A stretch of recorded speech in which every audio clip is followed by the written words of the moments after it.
Atos dos Apóstolos, capítulo de número 20, a partir do versículo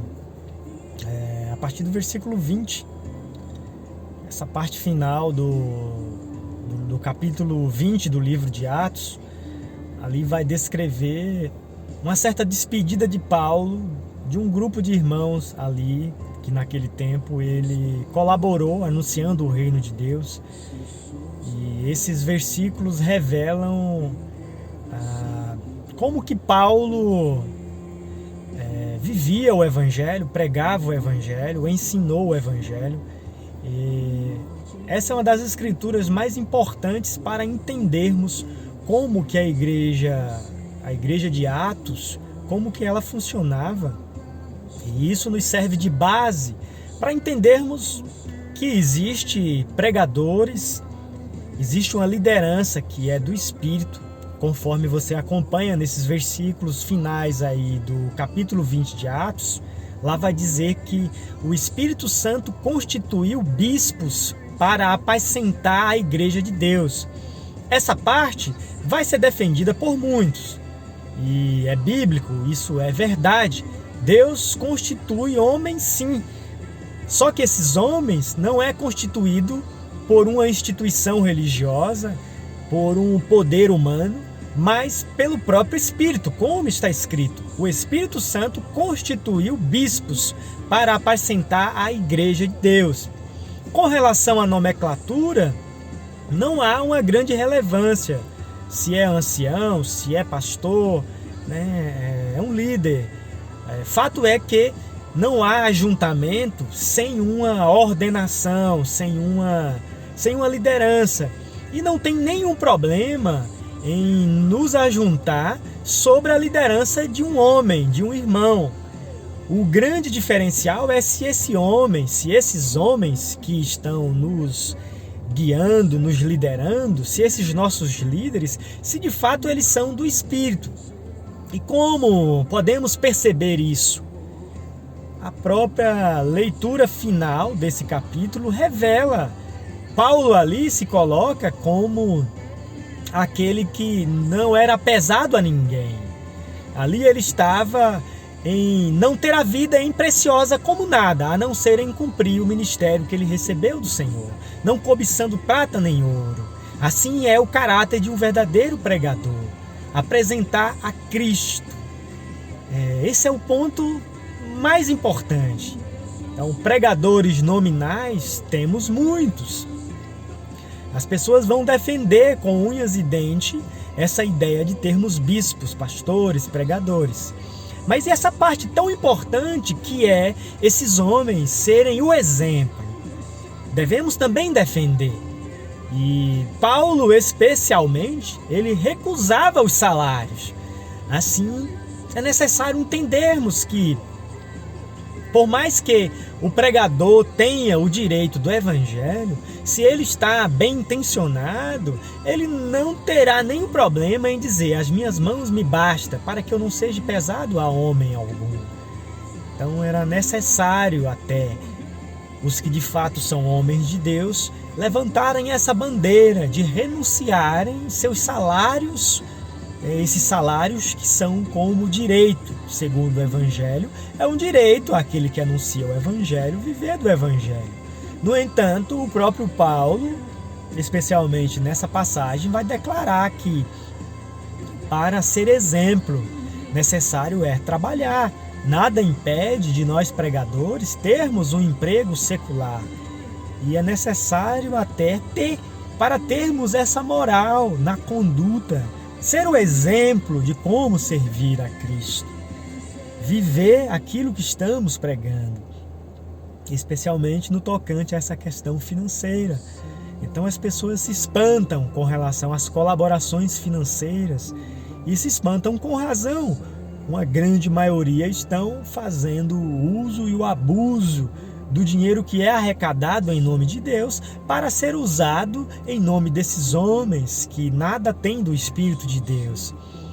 eles têm, na verdade, espírito de luxúria, espírito de ambições e desejos terrenos. Então precisamos, pelo próprio Evangelho, combater esses falsos ensinos. Todavia, não podemos de forma alguma ser colaborador de dispersar o povo, de fazer com que o povo não se reúna. O fato do apóstolo Paulo nessa passagem dizer que entraria lobos cruéis que atrairiam discípulos para si, o fato de Paulo, pelo Espírito, ver isso não impede de defendermos Deus continuar usando homens que não são lobos. Perceba, lobos é o contrário, é um adversário de pastor. O lobo vai devorar o rebanho.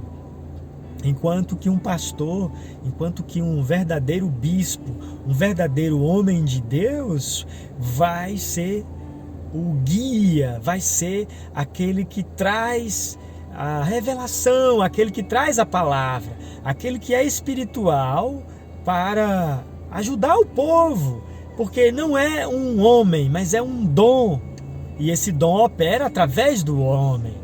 Não podemos negar, o dom não pode operar sozinho. Jesus Cristo é o pastor, mas é o pastor através dos homens. Jesus Cristo não prometeu o Espírito Santo ser uma coisa aleatória. Não, o Espírito Santo nos une uns aos outros.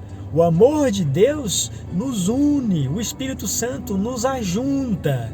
Aonde estiver o corpo, aí se ajuntarão as águias. Então há reuniões que são do Senhor. Não há como deixar de ter reuniões. O grande problema são esses lobos, são esses cães gulosos, são esses homens que não têm o Espírito. Judas, em sua pequena carta, a cartinha de Judas ali antes de Apocalipse, vai descrever esses falsos mestres, esses homens ímpios, esses que são mortos 2 vezes, esses que espumam como as ondas as suas próprias abominações. E onde estão esses? Nas reuniões dos santos. São eles manchas em vossas festas, porque eles estão com interesses sensuais, carnais. São homens que não têm o Espírito. Esses trazem toda essa morte espiritual para o próprio povo de Deus.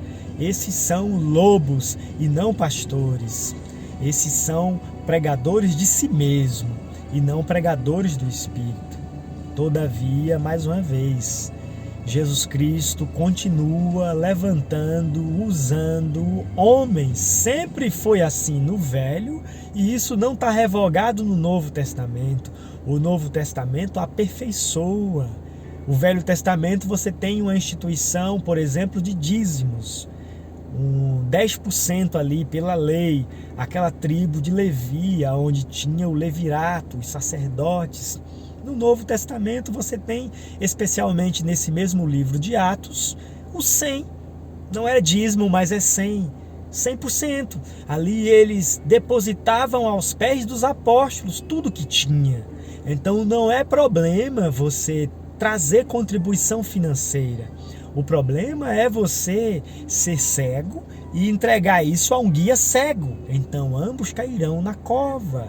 Ambos estão sendo guiados para o abismo, porque não estão sendo guiados pelo Espírito. Agora pergunte você, o que faziam os apóstolos, o que faziam os discípulos de Jesus com esses dinheiros que entravam na igreja? Eles enxergavam a obra de Deus como igrejas e templos e uma aglomeração de pessoas e uma prosperidade, um progresso de ajuntar pessoas para formarem seus impérios? De modo algum. A obra de Deus sempre se trata de pessoas. Todo o dinheiro que era arrecadado, aquilo era repartido entre os próprios irmãos conforme a necessidade de cada um. E o próprio pregador bem vai aqueles que nos dias de hoje também renunciam os salários, trabalhando, usando as mãos para poder ter essa liberdade em Cristo de anunciar o evangelho de graça, sendo a sua própria vida um exemplo para cada rebanho, para cada ovelha do rebanho, tendo o pastor a consciência que ele também é uma ovelha e que a ideia pastoral, ser um pastor, ser um pregador, não o torna melhor. Na verdade, se torna até um cargo mais difícil, porque você é um com os irmãos. O líder e mestre é Cristo, usando homens. Qual a dificuldade de entender isso? Infelizmente, muitos homens têm saído do sistema religioso e não têm contribuído em ajudar o povo, acusar os falsos líderes. Está certo, mas e qual é a alternativa? É simplesmente dispersar o povo? É simplesmente não congregar mais? Não, o Espírito de Deus não está operando assim. O Espírito de Deus está sempre guiando o seu povo, sempre reunindo o seu povo. Uma reunião espiritual, um ajuntamento voluntário, espontâneo, pela atração na palavra da verdade. Então, essas escrituras são maravilhosíssimas. Essa é uma das partes mais lindas sobre esse tema: pastores e igreja, líderes e subordinados. Isso não tem nada a ver com a hierarquia eclesiástica das religiões, mas sim com Efésios 4:11, mas sim com aqueles homens que o Espírito Santo levantou. E onde estão esses homens? Estão levantados porque estão no Espírito. E o próprio povo é arrebanhado onde? Arrebanhado em Cristo. Jesus disse a Pedro: apacente minhas ovelhas. Os verdadeiros pastores terão essa boa consciência que eles são ovelhas. Eles estão cuidando de um rebanho que não é deles. Agora, quando eles deturpam essa mentalidade e querem exercer autoridade sobre o povo de Deus, aí começa a falha. Aí começam a exercer domínio sobre a herança do Senhor. E não é assim o Evangelho. Nós somos todos irmãos. Os títulos, todos eles foram introduzidos pelos homens. Nós somos todos irmãos, nós somos todos discípulos. E precisamos ter o entendimento que temos líderes, temos pastores, temos profetas, temos pregadores, e isso não engrandece o homem, mas entendemos que são dons. Deus chamou uns para profetas, outros para evangelistas, outros para apóstolos, outros para mestres, e tudo isso para o aperfeiçoamento dos santos, para que todos cheguemos ao conhecimento do Filho de Deus. É necessário entendermos bem isso para não sermos dispersados. Uma coisa é enxergarmos que estamos pertencendo a um sistema religioso, aonde aquela liderança está corrompida, e aquilo é não somente um CNPJ, mas o Espírito de Deus não está naquela liderança. Aqueles homens ali estão apenas com uma política religiosa e o Espírito de Deus não está operando. E então é preciso entender que Jesus não está mais ali. É necessário então entender que Jesus não é amarrado num CNPJ. Jesus não é amarrado numa placa de igreja. Todas as vezes que tentarmos fazer isso, nós iremos naufragar. Nós iremos estar como aqueles que estavam venerando aquela serpente no deserto, criando uma idolatria. Então a grande verdade é essa: os nossos ajuntamentos devem ser por homens inspirados por Deus para tal. E são poucos de nós. Eu vou terminar dando um exemplo do nosso próprio corpo. Qual é o maior órgão do corpo? A pele.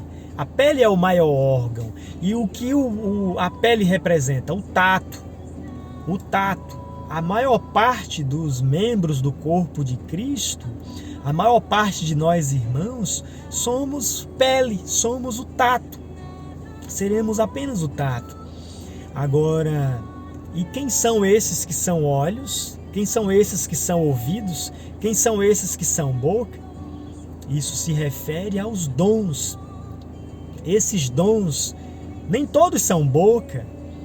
O que está escrito nas cartas de Paulo, Deus colocou primeiramente apóstolos, depois profetas, pastores, evangelistas, mestres. O ministério da palavra está em primeiro lugar. Agora, o que é a cabeça? A cabeça é Cristo. Nenhum membro é a cabeça. Então não é a cabeça é o próprio Cristo. De forma geral, Cristo é tanto cabeça quanto corpo. Mas é necessário entender que esses dons são menos na palavra. Assim como temos uma só boca e 2 ouvidos, então a maior parte de nós somos para ouvir. Na verdade, todos somos chamados para ouvir, mas nem todos somos chamados para falar. Os que são separados pelo próprio Espírito para ministrarem essa palavra são menos, são uma pequena minoria. E isso não causa nenhuma maior glória ao homem. Vamos finalizar agora com uma outra passagem, onde Paulo vai dizer que Deus colocou nós apóstolos em derradeiro lugar, como condenados à morte, sendo um espetáculo aos anjos e aos homens. Paulo vai falar isso numa das suas cartas aos Coríntios. E isso representa, ali era uma analogia feita aos presos que eram colocados no último lugar do navio e eles eram condenados à morte. E ali eles remavam levando nas costas toda a tripulação. Paulo está fazendo uma analogia sobre os verdadeiros pregadores. Eles são o menor do rebanho. Então eles terão o Espírito de Deus para ter essa consciência de Cristo, de não pesar a homem algum, mas serem exemplo, mas serem aqueles que nos partilham o pão. E vou ter que parar aqui para não ficar tão longo, mas as Escrituras vão vindo, me mostrando a mesma sequência das palavras. Por exemplo, a multiplicação dos pães, foi Jesus quem multiplicou, mas quem distribuiu? Os seus discípulos. O Filho do Homem enviará quem? Seus anjos a fazer o quê? A recolher desde os 4 ventos do céu todos os escolhidos a rebanharem em Cristo. Então, através da trombeta do Evangelho, os anjos têm uma mensagem. Nós, como pregadores, somos anjos, somos os pequeninos de Jesus, mas não somos melhores de forma alguma do que os ouvintes. Nós somos um em Cristo. Esse exemplo do corpo é perfeito. Não existe uma hierarquia, mas existe uma harmonia.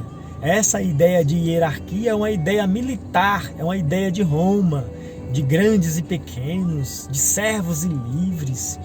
Em Cristo nós somos um. Não há maior ou menor. Em Cristo grande é Cristo. Deus te abençoe, que essas palavras sejam de grande esclarecimento e fico à disposição para sugestões. E claro, se estou confuso, se o que eu estou dizendo não está sendo claro ou se está fora das Escrituras, a Bíblia nos assegura que os verdadeiros profetas, os verdadeiros pregadores, eles estão sujeitos à Escritura, eles estão sujeitos à própria palavra. Porque eles são pregadores da palavra, eles são pregadores de Cristo. E se alguém é de Cristo, não irá rejeitar a Cristo. Ao contrário, irão unir-se. Cristo casa com Cristo. Deus ouve Deus. Essa é a grandeza de Deus. Deus fala, Deus ouve. Deus é o tudo em todos. Deus envia um homem a um povo que ele já escolheu para receber a sua mensagem. Que Deus te abençoe, no nome de Jesus Cristo. Amém.